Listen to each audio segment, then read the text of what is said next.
وَخَلَقَ اللَّهُ السَّمَاوَاتِ وَالْأَرْضَ بِالْحَقِّ وَلِتُجْزَى كُلُّ نَفْسٍ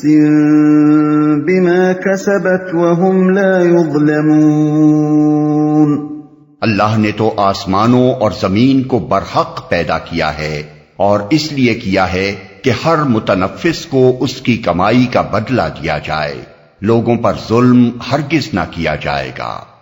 برحق پیدا کیا ہے، یعنی اللہ تعالیٰ نے زمین اور آسمان کی تخلیق کھیل کے طور پر نہیں کی ہے، بلکہ یہ ایک بامقصد حکیمانہ نظام ہے۔ اس نظام میں یہ بات بالکل ناقابل تصور ہے کہ اللہ کے دیے ہوئے اختیارات اور ذرائع و وسائل کو صحیح طریقے سے استعمال کر کے جن لوگوں نے اچھا کارنامہ انجام دیا ہو، اور انہیں غلط طریقے سے استعمال کر کے جن دوسرے لوگوں نے ظلم و فساد برپا کیا ہو، یہ دونوں قسم کے انسان آخر کار مر کر مٹی ہو جائیں، اور اس موت کے بعد کوئی دوسری زندگی نہ ہو جس میں انصاف کے مطابق ان کے اچھے اور برے اعمال کا کوئی اچھا یا برا نتیجہ نکلے۔ اگر ایسا ہو تو یہ کائنات ایک کھلنڈرے کا کھلونا ہوگی، نہ کہ ایک حکیم کا بنایا ہوا بامقصد نظام۔ لوگوں پر ظلم ہرگز نہ کیا جائے گا۔ اس سیاق و سباق میں اس فقرے کا صاف مطلب یہ ہے کہ اگر نیک انسانوں کو ان کی نیکی کا اجر نہ ملے، اور ظالموں کو ان کے ظلم کی سزا نہ دی جائے، اور مظلوموں کی کبھی داد رسی نہ ہو، تو یہ ظلم ہوگا۔ خدا کی خدائی میں ایسا ظلم ہرگز نہیں ہو سکتا۔ اسی طرح خدا کے ہاں ظلم کی یہ دوسری صورت بھی کبھی رونما نہیں ہو سکتی کہ کسی نیک انسان کو اس کے استحقاق سے کم اجر دیا جائے، یا کسی بد انسان کو اس کے استحقاق سے زیادہ سزا دے دی جائے۔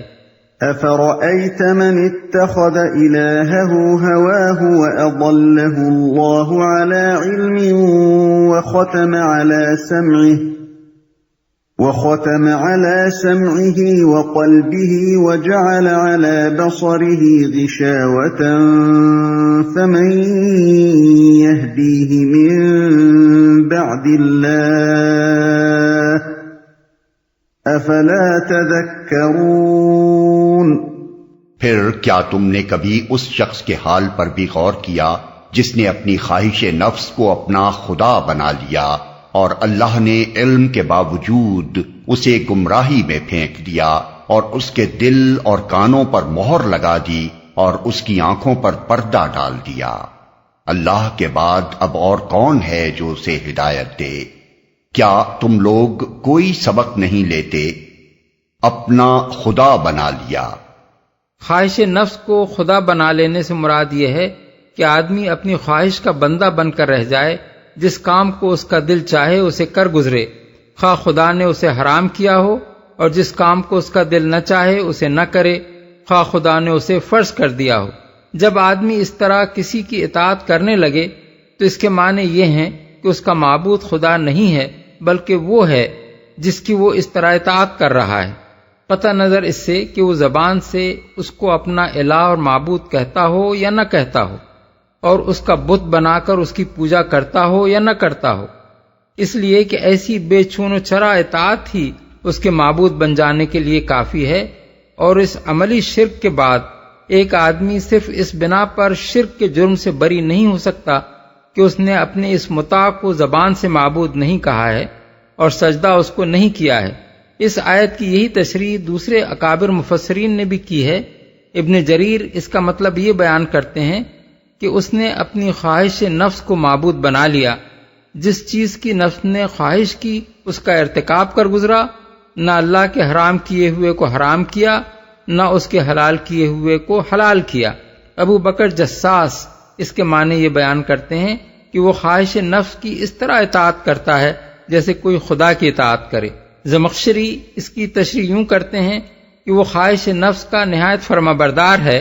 جدھر اس کا نفس اسے بلاتا ہے اسی طرف وہ چلا جاتا ہے، گویا کہ وہ اس کی بندگی اس طرح کرتا ہے جیسے کوئی شخص اپنے خدا کی بندگی کرے۔ علم کے باوجود اصل الفاظ ہیں اضلہ اللہ علی علم۔ ایک مطلب ان الفاظ کا یہ ہو سکتا ہے کہ وہ شخص عالم ہونے کے باوجود اللہ کی طرف سے گمراہی میں پھینکا گیا کیونکہ وہ خواہش نفس کا بندہ بن گیا تھا۔ دوسرا مطلب یہ بھی ہو سکتا ہے کہ اللہ نے اپنے اس علم کی بنا پر کہ وہ اپنے نفس کی خواہش کو اپنا خدا بنا بیٹھا ہے، اسے گمراہی میں پھینک دیا، آنکھوں پر پردہ ڈال دیا۔ اللہ کے کسی کو گمراہی میں پھینک دینے اور اس کے دل اور کانوں پر مہر لگا دینے اور اس کی آنکھوں پر پردہ ڈال دینے کی تشریح اس سے پہلے ہم متعدد مقامات پر اس کتاب میں کر چکے ہیں۔ تم لوگ کوئی سبق نہیں لیتے۔ جس سیاق و سباق میں یہ آیت آئی ہے اس سے یہ بات خود بخود واضح ہو جاتی ہے کہ آخرت کا انکار دراصل وہی لوگ کرتے ہیں جو خواہشات نفس کی بندگی کرنا چاہتے ہیں اور عقیدہ آخرت کو اپنی اس آزادی میں مانے سمجھتے ہیں۔ پھر جب وہ آخرت کا انکار کر دیتے ہیں تو ان کی بندگی نفس اور زیادہ بڑھتی چلی جاتی ہے اور وہ اپنی گمراہی میں روز بروز زیادہ ہی بھٹکتے چلے جاتے ہیں۔ کوئی برائی ایسی نہیں ہوتی جس کے ارتکاب سے وہ باز رہ جائیں، کسی کا حق مارنے میں انہیں تامل نہیں ہوتا، کسی ظلم اور زیادتی کا موقع پا جانے کے بعد ان سے یہ توقع ہی نہیں کی جا سکتی کہ وہ اس سے صرف اس لیے رک جائیں گے کہ حق و انصاف کا کوئی احترام ان کے دلوں میں ہے۔ جن واقعات کو دیکھ کر کوئی انسان عبرت حاصل کر سکتا ہے وہی واقعات ان کی آنکھوں کے سامنے بھی آتے ہیں، مگر وہ ان سے الٹا یہ نتیجہ اخذ کرتے ہیں کہ ہم جو کچھ کر رہے ہیں ٹھیک کر رہے ہیں اور ہمیں یہی کچھ کرنا چاہیے۔ کوئی کلمہ نصیحت ان پر کارگر نہیں ہوتا۔ جو دلیل بھی کسی انسان کو برائی سے روکنے کے لیے مفید ہو سکتی ہے وہ ان کے دل کو اپیل نہیں کرتی، بلکہ وہ ڈھونڈ ڈھونڈ کر ساری دلیلیں اپنی اسی بے قید آزادی کے حق میں نکالتے چلے جاتے ہیں اور ان کے دل و دماغ کسی اچھی فکر کے بجائے شب و روز اپنی اغراض و خواہشات ہر ممکن طریقے سے پوری کرنے کی ادھیڑ بن ہی میں لگے رہتے ہیں۔ یہ اس بات کا صریح ثبوت ہے کہ عقیدہ آخرت کا انکار انسانی اخلاق کے لیے تباہ کن ہے۔ آدمی کو آدمیت کے دائرے میں اگر کوئی چیز رکھ سکتی ہے تو وہ صرف یہ احساس ہے کہ ہم غیر ذمہ دار نہیں ہیں، بلکہ ہمیں خدا کے حضور اپنے اعمال کی جواب دہی کرنی ہوگی۔ اس احساس سے خالی ہو جانے کے بعد کوئی شخص بڑے سے بڑا عالم بھی ہو تو وہ جانوروں سے بدتر رویہ اختیار کیے بغیر نہیں رہتا۔ وَقَالُوا مَا هِيَ إِلَّا حَيَاتُنَا الدُّنْيَا نَمُوتُ وَنَحْيَا وَمَا يُهْلِكُنَا إِلَّا الدَّهْرُ وَمَا لَهُم بِذَلِكَ مِنْ عِلْمٍ إِنْ هُمْ إِلَّا يَظُنُّونَ وَإِذَا تُتْلَى عَلَيْهِمْ آيَاتُنَا بَيِّنَاتٍ مَا كَانَ حُجَّتَهُمْ إِلَّا أَن قَالُوا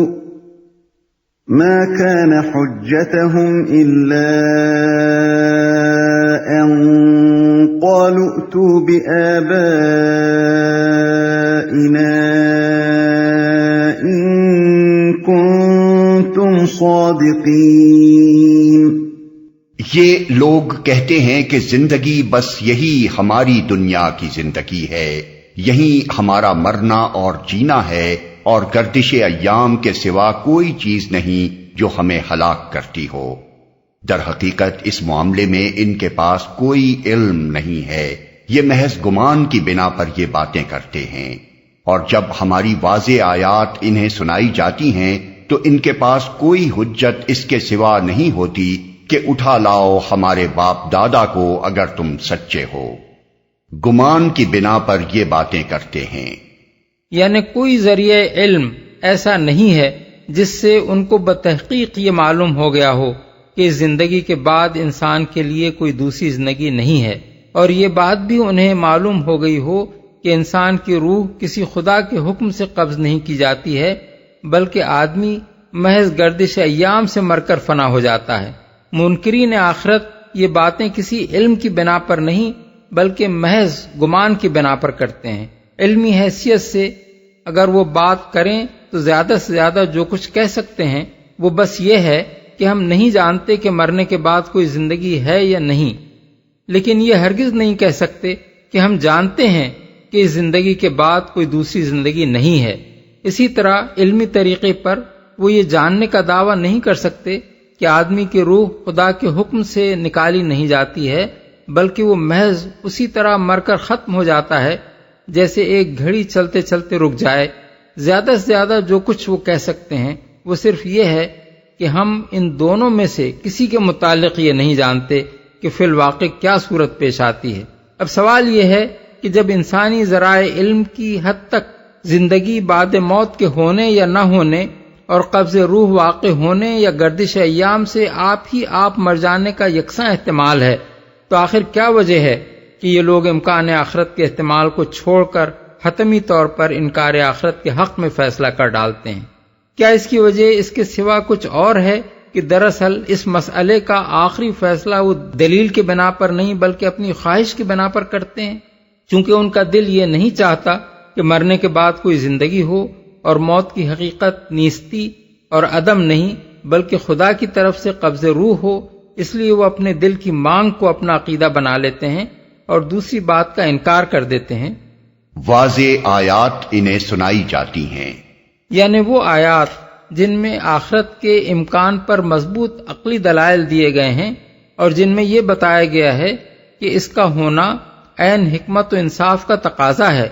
اور اس کے نہ ہونے سے یہ سارا نظام عالم بے معنی ہو جاتا ہے اگر تم سچے ہو۔ دوسرے الفاظ میں ان کی اس حجت کا مطلب یہ تھا کہ جب کوئی ان سے یہ کہے کہ موت کے بعد دوسری زندگی ہوگی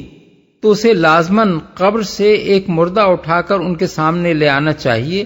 اور اگر ایسا نہیں کیا جاتا تو وہ یہ نہیں مان سکتے کہ مرے ہوئے انسان کسی وقت اثر نو زندہ کر کے اٹھائے جانے والے ہیں۔ حالانکہ یہ بات سرے سے کسی نے بھی ان سے نہیں کہی تھی کہ اس دنیا میں متفرق طور پر وقتاً فوقتاً مردوں کو دوبارہ زندہ کیا جاتا رہے گا، بلکہ جو کچھ کہا گیا تھا وہ یہ تھا کہ قیامت کے بعد اللہ تعالیٰ بیک وقت تمام انسانوں کو اثر نو زندہ کرے گا اور ان سب کے اعمال کا محاسبہ کر کے جزا اور سزا کا فیصلہ فرمائے گا۔ قل اللہ یحییکم ثم یمیتکم ثم یجمعکم الی یوم القیامت لا ریب فیہ ثم يجمعكم إلى يوم القيامة لا ريب فيه ولكن أكثر الناس لا يعلمون۔ اے نبی ان سے کہو اللہ ہی تمہیں زندگی بخشتا ہے، پھر وہی تمہیں موت دیتا ہے، پھر وہی تم کو اس قیامت کے دن جمع کرے گا جس کے آنے میں کوئی شک نہیں، مگر اکثر لوگ جانتے نہیں ہیں۔ وہی تمہیں موت دیتا ہے۔ یہ جواب ہے ان کی اس بات کا کہ موت گردش ایام سے آپ آ جاتی ہے۔ اس پر فرمایا جا رہا ہے کہ نہ تمہیں زندگی اتفاقاً ملتی ہے نہ تمہاری موت خود بخود واقع ہو جاتی ہے، ایک خدا ہے جو تمہیں زندگی دیتا ہے اور وہی اسے سلب کرتا ہے، کوئی شک نہیں۔ یہ جواب ہے ان کی اس بات کا کہ اٹھا لاؤ ہمارے باپ دادا کو۔ اس پر فرمایا جا رہا ہے کہ یہ اب نہیں ہوگا اور متفرق طور پر نہیں ہوگا بلکہ ایک دن سب انسانوں کی جمع کرنے کے لیے مقرر ہے، مگر اکثر لوگ جانتے نہیں ہیں۔ یعنی جہالت اور قصور فکر و نظر ہی لوگوں کے انکار آخرت کا اصل سبب ہے، ورنہ حقیقت میں تو آخرت کا ہونا نہیں بلکہ اس کا نہ ہونا بعید از عقل ہے۔ کائنات کے نظام اور خود اپنے وجود پر کوئی شخص صحیح طریقے سے غور کرے تو اسے خود محسوس ہو جائے گا کہ آخرت کے آنے میں کسی شک کی گنجائش نہیں۔